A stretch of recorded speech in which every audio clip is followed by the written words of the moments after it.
ஜீவநீரோடை ஊழியங்கள் வழங்கும் இதயத்திற்கு இன்று ஒரு சிந்தனை.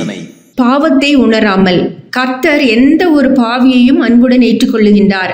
எவ்வளவு மோசமான பாவங்களை செய்திருந்தாலும் அவர் வேண்டாம் என்று தள்ளாமல் மகிழ்ச்சியுடன் சேர்த்துக் கொள்ளுகின்றார். நாம் பாவக்கரைகள் மிகுந்தவர்களாயினும் கர்த்தர் நம்மை வேண்டாம் என்று புறக்கணிப்பதில்லை. ஆனால் எந்த பாவியையும் விரும்பி ஏற்றுக்கொள்ளும் கர்த்தர் எந்த பாவத்தையும் அவர் விரும்புவதில்லை. எந்த தவறையும் குறைவையும் கண்டுகொள்ளாமல் போவதில்லை. எனவேதான் எந்த ஒரு பாவியையும் கரங்கள் விரித்து ஏற்றுக்கொள்ளும் தேவன் எந்த ஒரு பாவத்தையும் சுட்டி காண்பித்து அவற்றை களையும்படி ஏவுகின்றார். கர்த்தர் எந்த ஒரு பாவியும் பார்த்து நீ போய் உன்னை சுத்தமாக்கிக் கொண்டு பின்னர் என்னிடமா என்று சொல்லுவதில்லை. ஆனால் தம்மிடம் வந்தவர்களின் தவறுகளையும் குறைகளையும் குற்றங்களையும் பாவங்களையும் தொடர்ந்து வெளிப்படுத்தி காண்பிக்கின்றார். அவைகளை உணர்ந்து அகற்ற விரும்பும் போது அவர் நமக்கு உதவி செய்து அவைகளை அகலச் செய்கின்றார். தேவனோடு இணைந்த ஐக்கியத்தின் வாழ்வுதான் உண்மையான கிறிஸ்தவ வாழ்க்கை.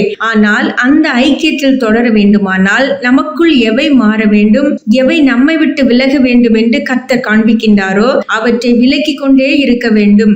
இன்று சிலர் தங்களை ஆவிக்குரியவர்கள் என்று நம்புகின்றார்கள். ஆனால் பெருமை, கோபம், வெறுப்பு, கசப்பு, பொறாமை, பேராசை, ஆடம்பரம் போன்ற ஆகாத பாவங்கள் அவர்களை விட்டு நீங்காமலே தொடர்கின்றது. அவற்றிற்காக அவர்கள் மனம் வருந்துவதில்லை. ஆனால் தேவ உறவை பெற்ற உண்மையான தேவ பக்தர்கள் அவ்விதம் இருக்க இயலாது. ஏனென்றால் பாவிகளை நேசித்து ஏற்றுக்கொள்ளும் தேவன் இது போன்ற பாவ விஷயங்களோடு அனுசரித்து போக இயலாது. அவர் அவற்றை சுட்டிக்காட்டாமல் சும்மா இருக்க இயலாது. சிலரிடம் தேவன் வெறுக்கும் தீய சுபாவங்களும் தீய செயல்களும் இருந்தும் அவர்கள் தங்களை தேவ உறவு உடையவர்களாக எண்ணுகின்றனர். ஆனால் அது ஒரு தவறான நம்பிக்கை. தேவ உறவு என்னும் வெளிச்சத்தில் வாழ்கின்றவர்கள் அவற்றை தங்களிடம் வைத்துக் கொண்டு தேவனுடைய ஆவிக்குரியவர்களாக இருக்க இயலாது. சிந்தனைக்கு, உன் குறைகளை உரிய முறையில் பார்க்க பழகினால் இறைவனின் நிறைவுகளை உரிமையுடன் கேட்க பழகுவாய்.